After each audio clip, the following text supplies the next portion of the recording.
I'll never forget the moment I pulled into my driveway that afternoon.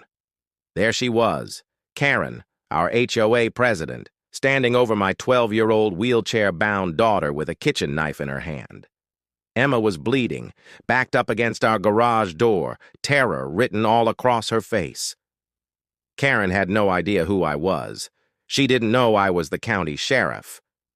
What she meant as punishment for a simple wheelchair ramp violation would end up exposing a nationwide discrimination network that had been hiding in plain sight for years, and my daughter's incredible courage would bring justice to thousands of families just like ours. Before we dive into this story, I'd love to know where you're watching from. Drop a comment below and let me know your location. And if you enjoy these real-life stories about justice and standing up for what's right, please hit that like button and subscribe for more content just like this. The knife caught the afternoon sunlight as it came down, slicing right through my daughter's favorite yellow dress, the one with the sunflowers that her mother had bought her just before the accident. The blade cut into Emma's ribs. Her scream pierced through the quiet suburban air, a sound that made my blood run cold and then boil with rage, a sound that no father should ever have to hear. I was still wearing my sheriff's uniform, just pulling up after finishing my shift at the county office. What I witnessed made time itself seem to freeze in place. My precious 12-year-old daughter, wheelchair-bound, ever since that terrible car accident that took her mother's life 2 years earlier, was pressed back against our garage door with nowhere to go. Standing over her, knife raised, was Karen, the president of our homeowners association, the woman that everyone in the neighborhood whispered about behind closed doors, calling her HOA Karen when they thought no one was listening. Blood was already seeping through the bright yellow fabric of Emma's dress, spreading like a dark stain across her chest. Her face had gone pale white with shock and pain. Her wheelchair sat at a strange angle where Karen had violently shoved it aside. "You people think you can just ignore the rules!" Karen was screaming, her face twisted up with pure rage. "This is a respectable neighborhood. Your daughter left her wheelchair ramp out for 3 whole days." I don't remember crossing the distance from my patrol car to where they stood. 1 second, I was frozen by my vehicle. The next, my hand had locked around Karen's wrist in a grip tight as iron. The knife clattered to the concrete driveway with a sharp metallic sound. My other hand was already reaching for the radio on my shoulder. 1078. The officer needs immediate assistance. 4425 Maple Ridge Drive. Assault with a deadly weapon on a minor. The victim is injured and bleeding. Suspect currently in custody. Karen's face transformed from angry red to deathly white in an instant. She looked down at my badge, then slowly up at my face. I watched the realization hit her like a freight train crashing into a brick wall. You're the sheriff," she whispered, her voice suddenly small and frightened. "Yes, ma'am," I said, my voice steady despite the rage burning inside me. "And you just stabbed my disabled daughter with a knife, over a wheelchair ramp." This nightmare had actually started 3 hours earlier, with something so incredibly small, so meaningless in the grand scheme of things. Emma had been outside doing what she loved most, painting. Ever since losing her mother and her ability to walk in that awful accident, art had become her escape from the pain, her way of processing everything she'd been through. She'd set up her easel right there on our driveway, working carefully on a portrait of a monarch butterfly. Butterflies were her mother's favorite. Our whole backyard used to be full of them before the accident. The portable wheelchair ramp, the one that had cost me 2 full months of overtime pay to afford, was extended down our front steps so Emma could get in and out of the house independently. Karen had been making her daily inspection walk through the neighborhood, clipboard in hand, like always. She stopped right in front of our house, her lips pressed together in that thin, disapproving line I'd come to recognize and dread over the past year. "That ramp has been sitting out for 3 full days," she'd said to Emma, her voice absolutely dripping with disdain and contempt. My daughter, sweet, kind Emma with her mother's gentle eyes and forgiving heart, had looked up from her painting, paintbrush still in hand. I'm sorry, Mrs. Chen. My dad's been working double shifts at the department. We just haven't had time to put it away yet. I needed it to get in and out of the house for my doctor's appointments.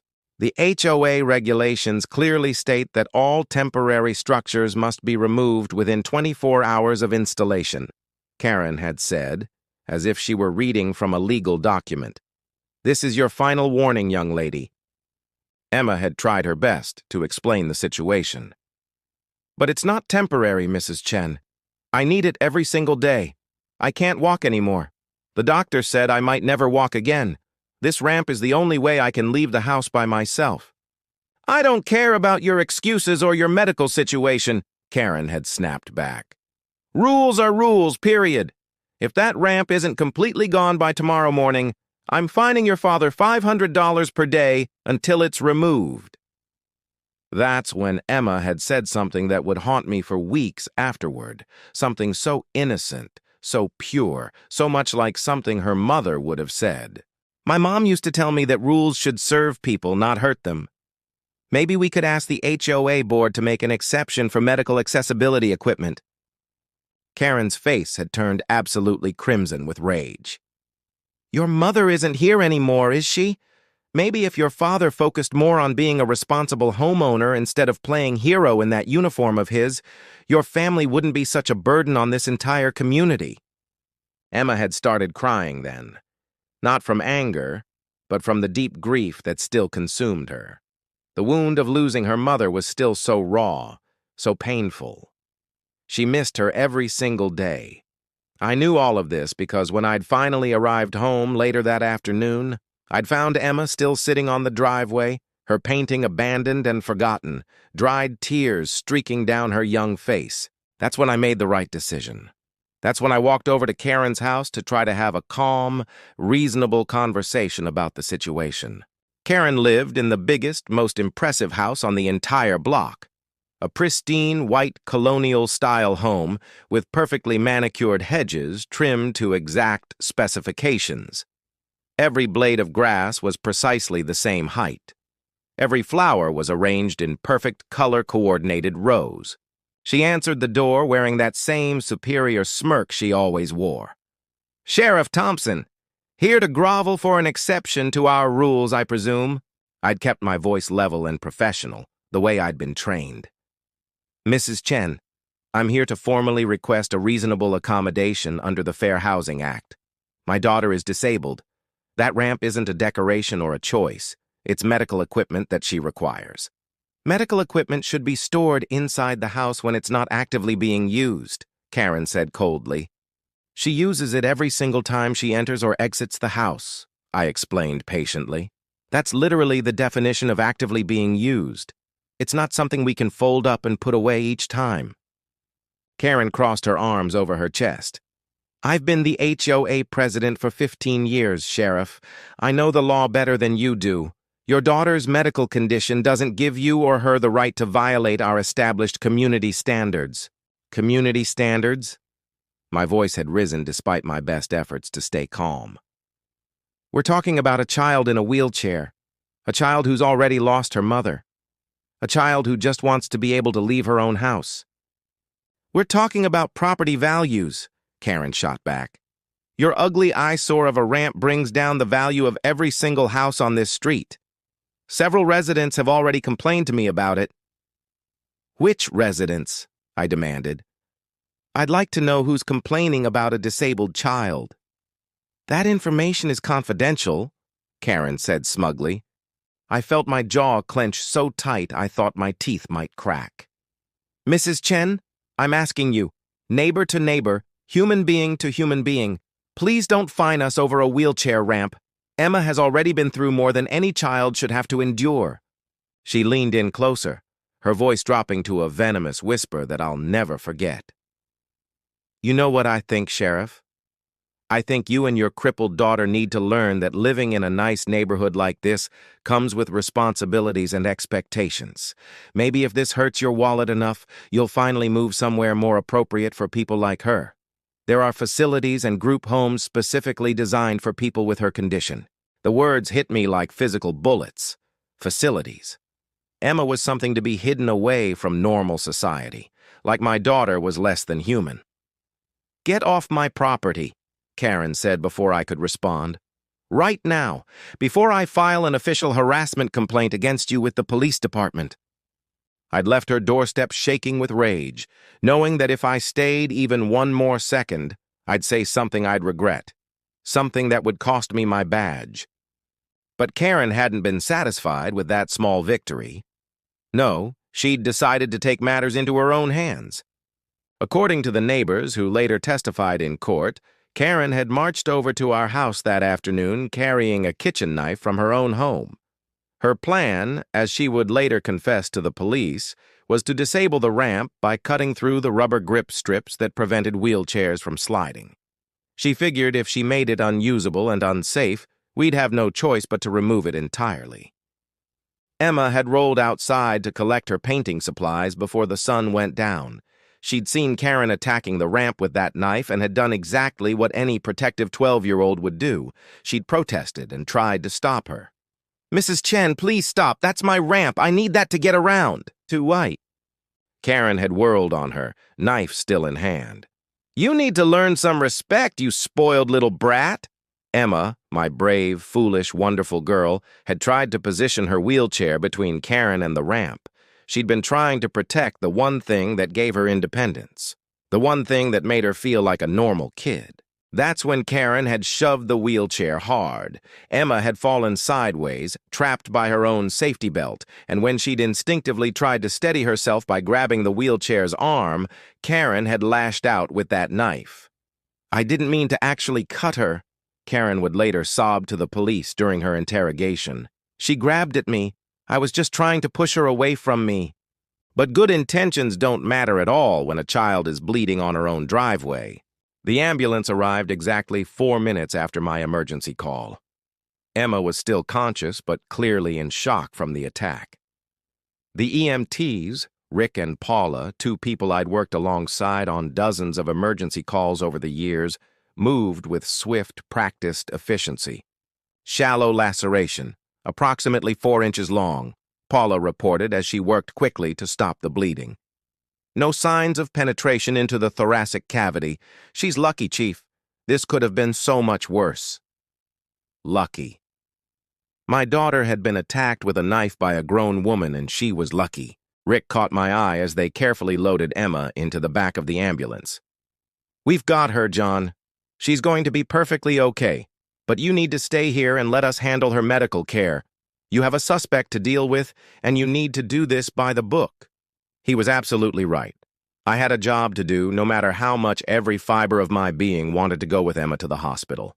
2 patrol cars had arrived at the scene along with Detective Sarah Martinez, my second in command and the best investigator in the entire department. Sarah took one long look at the scene, the knife lying on the ground, Karen handcuffed and sitting on our front steps, Emma's blood staining the concrete driveway, and her face hardened into stone. "Tell me exactly what happened, Chief," she said. I walked her through every detail, my voice staying steady and professional despite the absolute storm raging inside me. Every detail documented, everything by the book. "I want you to take the lead on this entire investigation," I told Sarah firmly. "I'm too close to this situation. I can't be objective, and we need this case to be airtight." Sarah nodded immediately. "Already assumed that, sir, but I still need your official statement first. From the very top, every detail." As I gave my formal statement, Karen started talking. Actually, she started shouting. "This is absolutely ridiculous," she yelled. "I'm the victim here. That girl has been violating HOA rules for days. I was just trying to protect our property values. She's making the whole neighborhood look like some kind of poverty-stricken trailer park with that ugly ramp sitting out there." Officer James Riley, a rookie who'd only joined our force 6 months earlier, was staring at Karen with barely concealed disgust on his young face. "Ma'am, you really need to stop talking right now," he said firmly. "I will not stop talking," Karen shrieked. "I have rights. I'm a respected member of this community. I volunteer at the public library. I organized the neighborhood watch program. I've done more for this community than that man in his uniform has ever done." Sarah stepped forward, her voice calm but absolutely firm. "Karen, you are under arrest for assault with a deadly weapon on a minor, child endangerment, and battery causing bodily harm. You have the right to remain silent. Anything you say—" "I know my rights," Karen interrupted. "My husband is a lawyer. We're going to sue you. We're going to sue the entire department. This is police brutality. You're only arresting me because your boss is upset." Sarah's voice never wavered as she continued reading the Miranda rights. "You have the right to an attorney. If you cannot afford an attorney, one will be provided for you at no cost. Do you understand these rights as I've explained them to you?" Karen's mouth snapped shut. For the first time since I'd known her, I saw genuine fear flicker across her face. I want my lawyer," she finally said quietly. "Smart choice," Sarah said, then nodded to Officer Riley. "Book her. Full processing. I want photos of the entire scene, photos of the victim's injuries. The weapon goes straight to evidence. This case gets done absolutely perfectly. No mistakes." As they led Karen to the patrol car, she twisted back to look directly at me. "You'll regret this. You're abusing your power. Everyone will know what kind of man you really are." I said nothing. I just stood there and watched as they drove away with her. Then I got in my own car and drove straight to the hospital where my daughter was waiting for me. Emma was in room 304, propped up on pillows, her side carefully bandaged. She looked so incredibly small in that big hospital bed, so fragile and vulnerable. But when she saw me walk through the door, she smiled. Actually, smiled at me. "Dad, I'm okay. Really." I sat down beside her bed and took her hand gently in mine, being very careful not to disturb the IV line. "Baby girl, I'm so sorry. I should have been there. I should have protected you better. You couldn't have known what she was going to do, Dad. It's not your fault at all." I knew Karen was angry about the ramp. I should have taken her threats more seriously. I should have— Emma squeezed my hand. "She was crazy, Dad. You can't protect me from crazy people." Dr. Patel came in then. A kind woman I'd known for years, from various emergency calls in the community. "Sheriff Thompson, Emma's going to be just fine. The wound is actually fairly superficial. It looks much worse than it really is. We've cleaned it thoroughly and stitched it up. We've given her antibiotics and a tetanus shot. She'll be sore for a while, but there's no permanent physical damage." Relief washed over me like a tidal wave. "Thank you, doctor. Thank you so much." "However," Dr. Patel continued, her expression darkening, "I do need to document this officially as suspected child abuse for our hospital records. It's standard protocol in these situations. And, Sheriff, Emma told me exactly what happened. That woman came after a child in a wheelchair with a knife over an HOA violation. That's absolutely unconscionable." "That's correct," I confirmed. Dr. Patel shook her head slowly. "I've seen a lot of terrible things in this job, but this is something else entirely. Emma, sweetheart, you're incredibly brave. Your mother would be so proud of you." Emma's eyes immediately filled with tears at the mention of her mother. "You knew my mom?" "She volunteered here in the children's ward every Christmas," Dr. Patel said softly. "She'd read stories to the sick kids. She had the kindest heart of anyone I've ever met. She was a truly special person." Dr. Patel looked at me with deep sympathy. "Both of you have been through so much already. I'm truly sorry this happened to your family." The news spread through our small town like wildfire. By the next morning, absolutely everyone knew that HOA President Karen had attacked the sheriff's disabled daughter with a knife over a wheelchair ramp. The response was immediate and completely overwhelming. My phone didn't stop ringing. Fellow officers checking in, neighbors I barely knew were offering their support. Emma's school principal is calling to see if she needs counseling. The mayor himself left a voicemail expressing his shock and promising that justice would be served. But it was the people who actually showed up at our door that truly moved me to tears. Old Mrs. Patterson from 3 houses down arrived with a warm casserole. "I never liked that woman," she said firmly. She fined my grandson $200 for drawing hopscotch squares on his own driveway with chalk. A child playing hopscotch on his own property. This has been coming for a very long time. The Johnsons, a young couple who'd only moved in last year, brought beautiful flowers for Emma. Karen tried to fine us for having a pride flag in our yard, Mr. Johnson said quietly. She said it wasn't family-friendly. We filed a discrimination complaint, but the HOA board backed her up completely. By noon, 17 casseroles were crowding our kitchen counter, and a huge pile of cards and gifts for Emma was stacked in the living room. But the most surprising visitor of all was David Chen, Karen's own husband. I answered the door to find him standing there looking absolutely haggard. His expensive suit was wrinkled. He looked like he'd aged 10 years overnight. "Sheriff Thompson, may I please come in?" he asked quietly. I wanted to slam the door right in his face. This was the man who'd enabled Karen's cruelty for years, who'd backed her every tyrannical decision. But something in his expression stopped me. "Make it quick," I said. He stepped inside, his hands clasped in front of him like a penitent sinner. "I came to apologize for my wife, for everything she's done. Your wife stabbed my daughter with a knife." I know.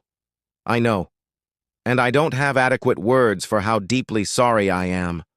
I've been married to Karen for 23 years. I've watched her become more and more obsessed with control, with enforcing rules, with having power over people. I should have stopped her years ago. I should have gotten her professional help. Instead, I enabled her behavior. I made excuses for her. "Why are you telling me this?" David's voice cracked. "Because I'm ashamed. Because what she did to Emma is completely unforgivable. Because I'm not going to defend her anymore. I've already told the prosecutor that I'll testify against her if needed. I've filed for divorce, and I'm resigning from the HOA board immediately." I stared at him in disbelief. "You're serious about this?" "Completely serious. Karen needs help, real professional help. But more than that, she needs to face serious consequences for what she's done. No husband, no lawyer, no amount of money is going to save her from this. I won't let it." He pulled an envelope from his jacket pocket. "This is a check for $50,000.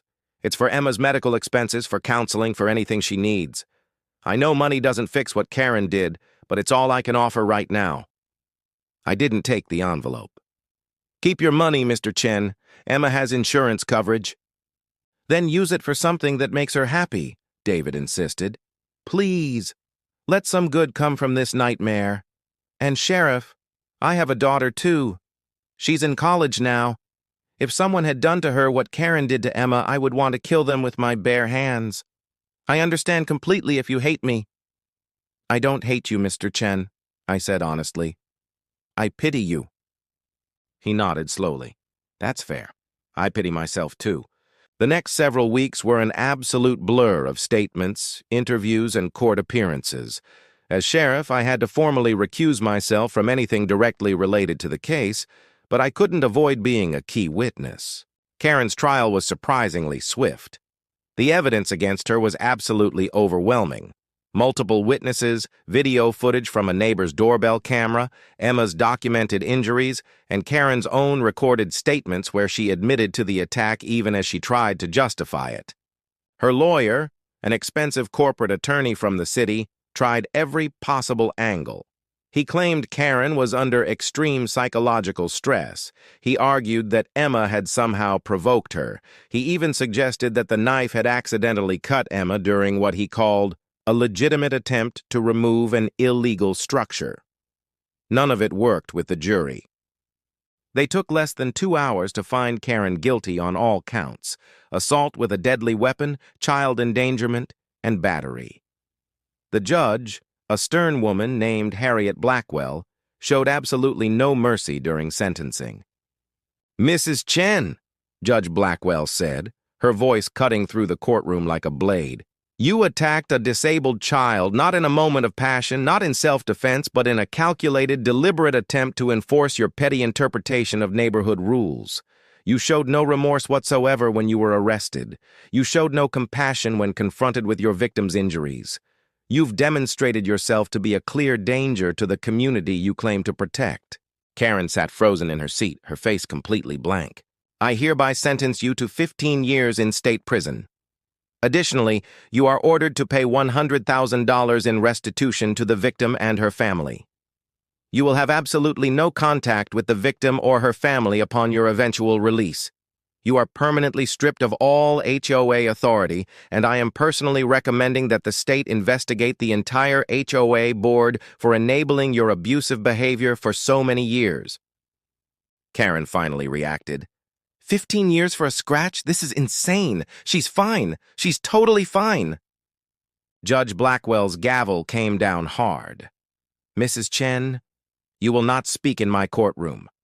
The victim's scratch required 18 stitches. She will have permanent scarring on her body. She has nightmares every single night. She's afraid to go outside her own home. You didn't just hurt her body, you hurt her spirit, and you did all of this to a child who had already lost her mother in a tragic accident. Bailiff removed the defendant immediately. As they led Karen away in handcuffs, she screamed, "This is discrimination! This is a conspiracy! You're all against me because I tried to maintain proper standards!" The courtroom doors closed on her voice. Emma, sitting beside me in her wheelchair, squeezed my hand tight. "Is it really over, Dad?" "It's over, baby girl. She can't hurt you anymore." The fallout was absolutely enormous.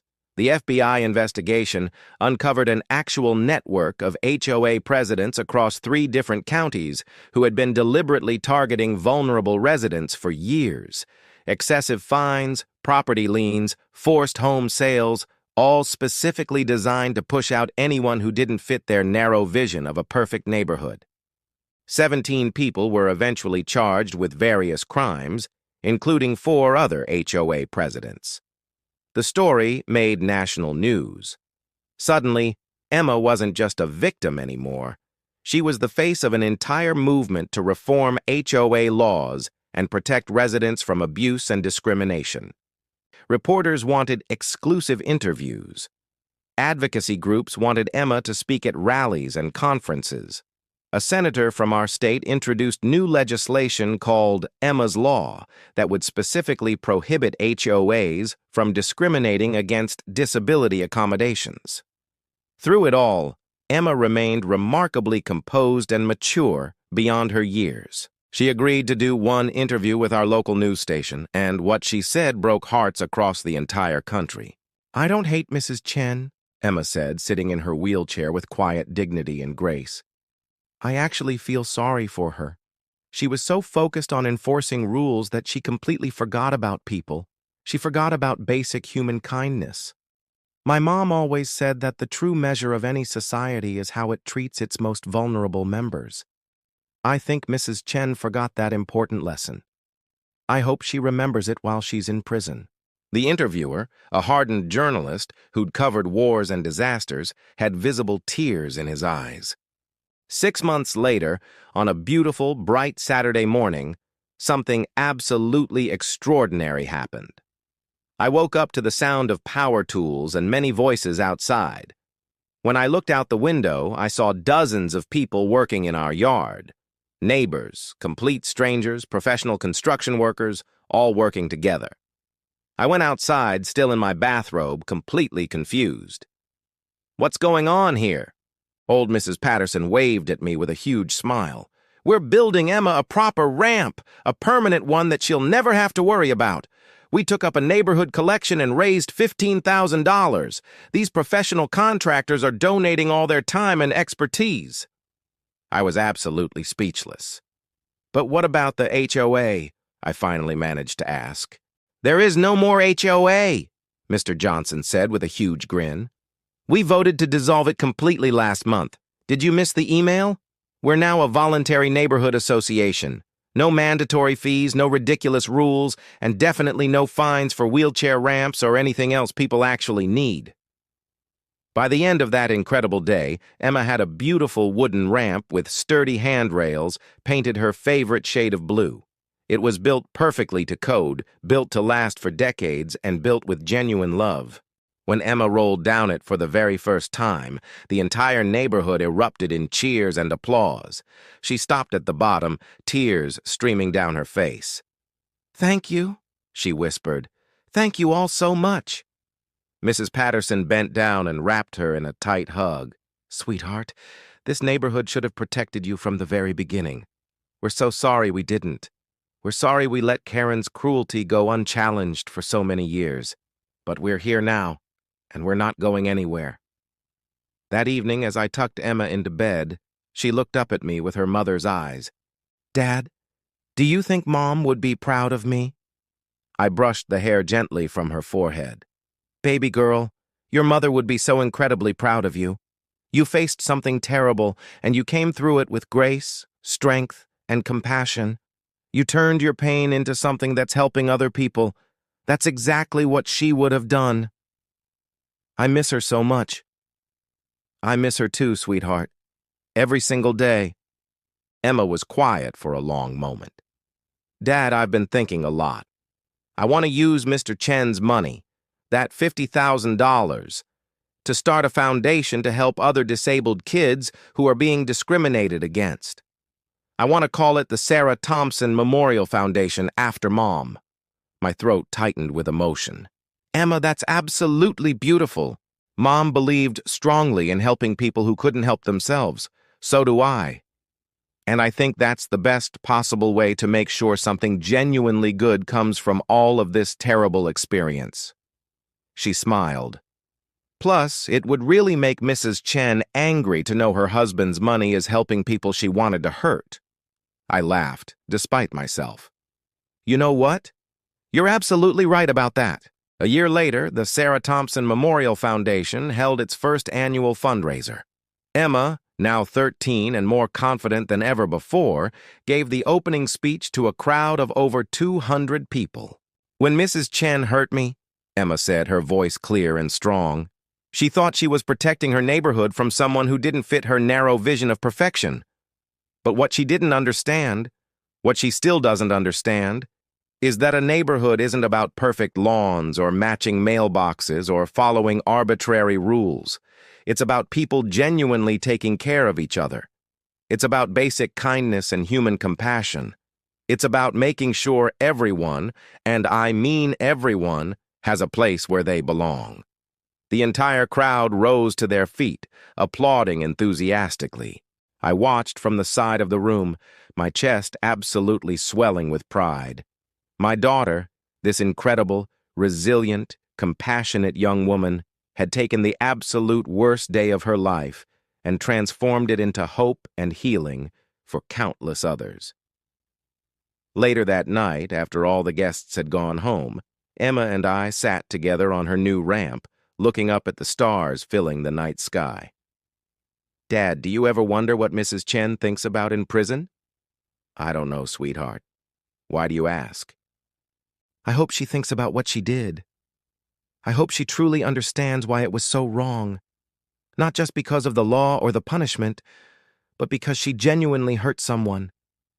I hope she learns to care about people more than she cares about enforcing rules." I pulled Emma close to me. "You're a far better person than I am. I'm not sure I can forgive her for what she did." "I don't know if I completely forgive her either," Emma said honestly. "But I don't want to carry hate around inside me. Mom wouldn't want that. She'd want me to focus on building something good and positive." We sat together in comfortable silence. Father and daughter, survivors of an absolute nightmare that had somehow, miraculously, led to healing and hope. In the distance, I could hear the neighborhood children playing and laughing, their voices carrying on the evening breeze. Mrs. Patterson was walking her dog. The Johnsons were grilling dinner in their backyard. Life went on, but it went on better, kinder, and more aware. Karen had tried desperately to enforce her rigid vision of a perfect community through fear, intimidation, and control. She had failed spectacularly. In her place, Emma had shown everyone what a real community actually looks like: imperfect, messy, wonderfully diverse, and bound together by genuine compassion and caring. And as I sat there with my remarkable daughter under that sky full of stars, I realized that this moment of peace and connection was the real victory. Yes, Karen was in prison. Yes, justice had been properly served. But more than that, Emma had emerged from absolute darkness stronger, kinder, and more determined than ever to make the world better. That wheelchair ramp that Karen had hated so much became a powerful symbol. Other families in other neighborhoods across the country saw the news coverage and found the courage to stand up to their own abusive HOAs. Laws changed, policies were reformed, and it all started because one brave 12-year-old girl refused to hide her disability or accept someone else's cruelty as normal and acceptable. "I love you, Emma," I said. "I love you too, Dad." And in that perfect moment, sitting on a blue wheelchair ramp under a sky full of stars, surrounded by a community that had finally learned what truly mattered in life, everything felt right with the world. The wound on Emma's side had healed into a scar. But unlike Karen, who carried her wounds deep on the inside and let them poison her entire soul, Emma wore her scar as a powerful reminder, not of what broke her, but of what she survived and how she chose to respond. She chose love over hate. She chose strength over bitterness. She chose to believe that people matter infinitely more than rules, and that kindness matters more than perfection. That's the crucial lesson Karen never learned. But Emma taught it to everyone who knew her story. Today, 3 years after that terrible afternoon, Emma is 15 years old and thriving in ways we never imagined possible. The Sarah Thompson Memorial Foundation has grown beyond our wildest dreams. It's helped over 300 families fight discriminatory HOA policies across 12 different states. Emma serves on the board alongside disability rights advocates, lawyers, and other survivors of HOA abuse. She still paints butterflies.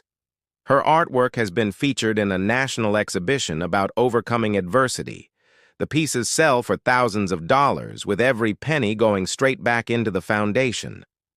Emma still uses her wheelchair. That hasn't changed. But she's also become an incredible advocate and public speaker. She's testified before state legislatures about the need for HOA reform. She's been interviewed on national television. A documentary about her story and the nationwide discrimination network is currently in production. The blue wheelchair ramp still stands in front of our house, a monument to what happens when a community finally decides to do what's right. Neighbors bring visitors just to see it and hear the story. It's become a symbol of hope for families dealing with similar discrimination across the country. Karen is serving her 15-year sentence at the Women's Correctional Facility, 3 counties over. I've heard through channels that she still insists she was the real victim in all of this. She still believes she was right to enforce those rules. Some people, I've learned, never change. They never see beyond their own narrow worldview. David Chen, Karen's ex-husband, remarried last year to a wonderful woman who volunteers with special needs children. He stays in touch with us occasionally, sending cards on Emma's birthday. He spent the past 3 years trying to make amends for the years he spent enabling Karen's cruelty. He's finally found some measure of peace. Our neighborhood has been completely transformed. The Voluntary Neighborhood Association focuses on community building rather than rule enforcement. We have block parties now. We help each other with yard work. We watch out for each other's children. It's everything a neighborhood should be and nothing like what Karen tried to create through fear. Last month, a new family moved in 2 doors down, a veteran in a wheelchair and his young family. Within hours, neighbors were at their door offering to help build a ramp, to modify their bathroom, to do whatever was needed. Nobody talked about property values or community standards. They just helped because it was the right thing to do. Emma rolled over with a plate of cookies I'd helped her bake and spent an hour talking with their daughter, who was struggling with her father's disability. When she came home, she was crying happy tears. "Mom would love what our neighborhood has become," she said. "This is exactly what she believed in. People taking care of each other." She was absolutely right. Sometimes I think about that afternoon when I pulled into the driveway and saw Karen standing over Emma with that knife. I think about how close we came to tragedy, how one woman's hatred and need for control nearly destroyed my daughter's life. But then I look at Emma now, confident, compassionate, making a real difference in the world, and I realize that Karen didn't win, not even close. Emma turned that moment of violence into a movement for change. She transformed her pain into purpose. She proved that one person, even a 12-year-old girl in a wheelchair, can stand up against injustice and win. That's the real story here. Not Karen's fall from power, not the prison sentence or the dissolved HOA. The real story is about a young girl who faced hatred with grace, who met cruelty with compassion, and who decided that the best revenge was living well and helping others do the same. Karen sits in a prison cell, bitter and unchanged. But Emma Morrison sits on her blue ramp, surrounded by a community that loves her, running a foundation that changes lives, planning her future, and making her mother proud every single day. In the end, love won. Kindness won, community won, and that's what truly matters.